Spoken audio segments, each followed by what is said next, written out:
Hello everybody, this is Amy from Chateau de Rosieres. I hope you watched our last video in which we caught you up with most of what went on in advance of our ambitious concert project last year. We showed you all of the footage that we have and you can watch it here if you haven't already. But from today, you're going to be watching footage from Adonis, who's our amazing videographer and photographer available for hire. And he will show you much better what was going on. So not just what I was doing and other people were doing for running around preparing things, but an incredible art project that our volunteer Michael started.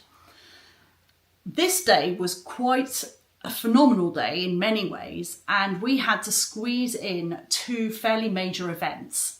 Which we'll explain more about later, but the first one was the visit of 60-odd school children from the village who walked up to ours along the footpaths to see the musicians rehearse.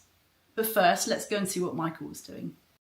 So I'm working for a decoration that goes behind the musicians because there's an ugly spot on the wall, and to hide the ugly spot I'm painting a kind of banner, and I came up with the idea of painting Rosieres, or the Chateau of Rosieres, in its heydays in the 1680s, and in the last few days I worked with Marc on a design or on a reconstruction of the chateau in that time.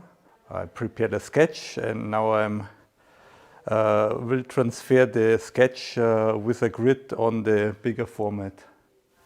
Do you think we can finish it in one day? Yeah, it's a hard ask, but maybe it's 1.5, but I try to finish it in one day. First we worked on a ground plan, departing from the Napoleonic map and reconstructing it 200 years earlier, or 150 years earlier. And these were some of my first sketches to work out the volumes of the buildings. And this is a view from the front, but I found this a little bit boring, and then I decided on a view from the side, and there we were discussing some details that I get wrong, and Marc made a few suggestions how it should be better, and this is the final sketch where I already drew the grid to transfer it on the bigger format.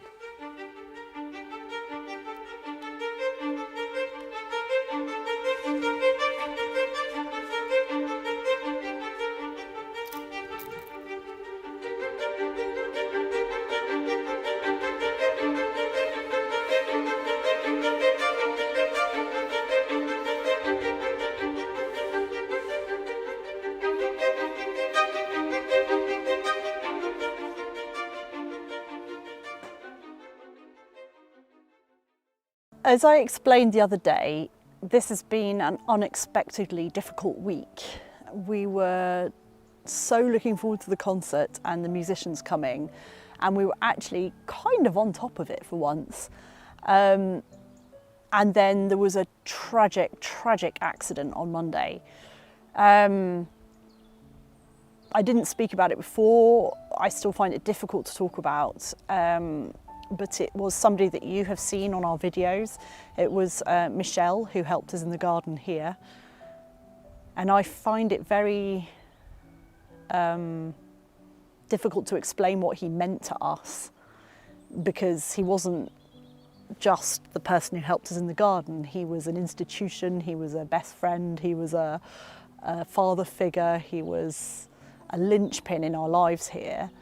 And I also don't think that anybody had such an important place in the history of the chateau as him. He was born here, no, he was born in the village, but he lived here from the 1960s with his family in one of the outhouses here, with the one with the tower, and raised his children here, and only moved away when there were some owners here who didn't want somebody looking after the garden. And he had his own little garden here. It was, in his words, it was his paradise. And then the owners before us brought him back after he'd retired from his other work, and he was so happy here.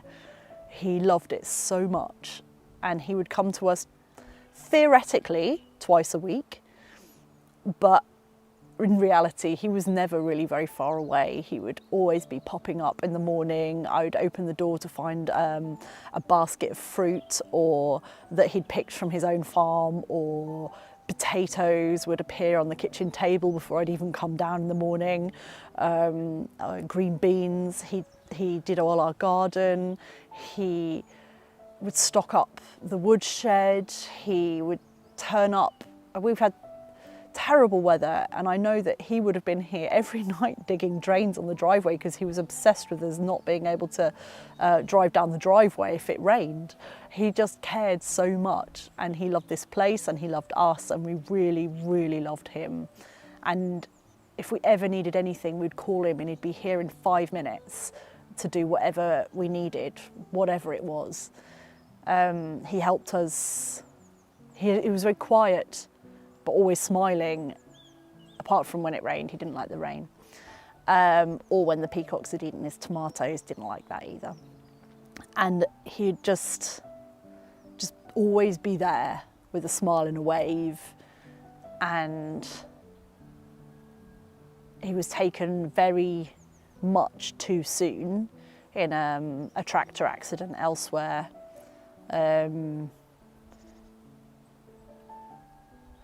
And we've been able to help in the only way we can, which is to celebrate his life here. So everybody will be coming back here after the funeral service today.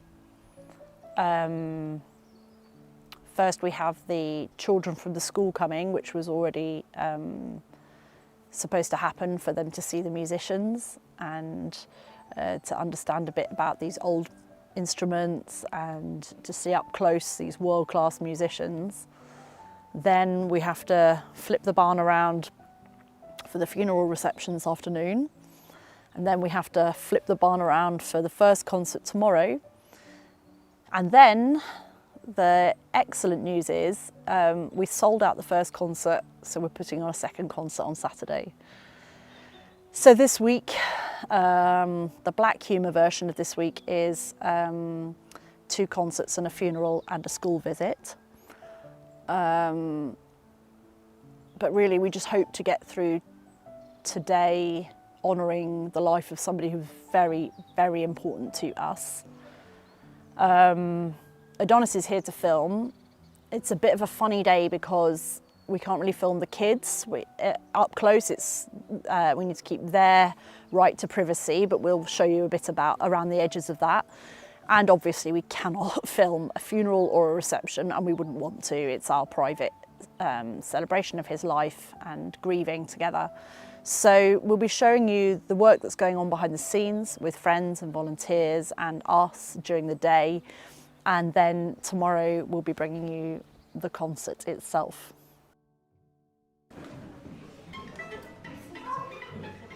Et aujourd'hui, c'est juste pour vous de voir les musiciens et les instruments que vous avez peut-être jamais vus avant. Au match, bon voilà. Voilà, donc ça c'est un morceau de musique excellent très Non. C'est quoi ça? Non, non.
my job is to put flowers in for the funeral, and I'm doing the last of Marc's white roses for the very front.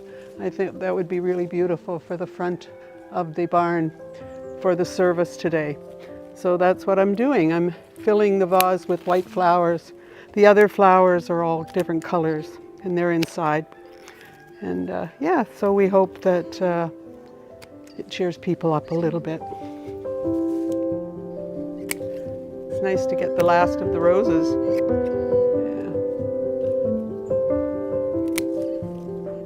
Just take the leaves off and yeah.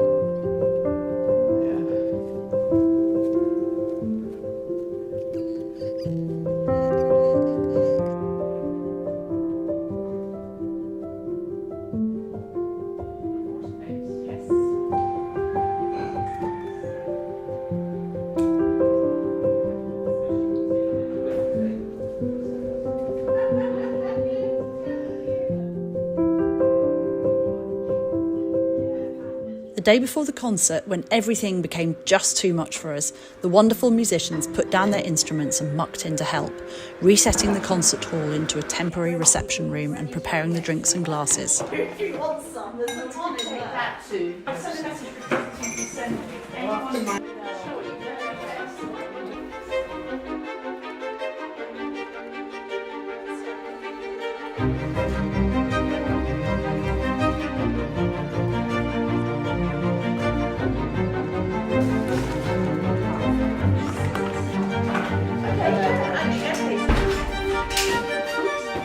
They're brilliant. Brilliant. Those are the great.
I think it's looking okay.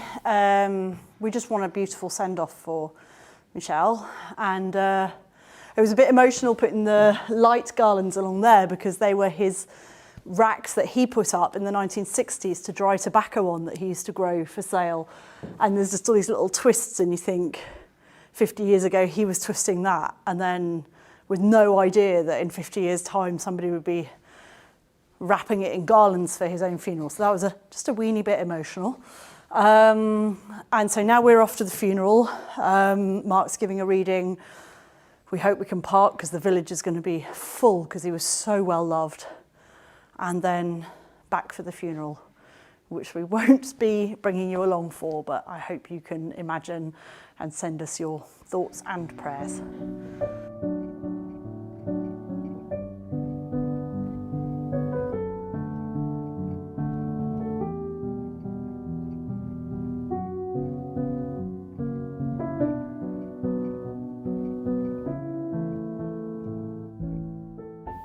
So I've finished my drawing, and now I'm beginning with the applying the wall paint on the back of this wallpaper. But I'm a little bit concerned because the wallpaper is rippling with the wet paint on it, and I hope it will, as it dries, get better, because yeah, doesn't look good if it's so uneven like it's now, but let's hope for the best.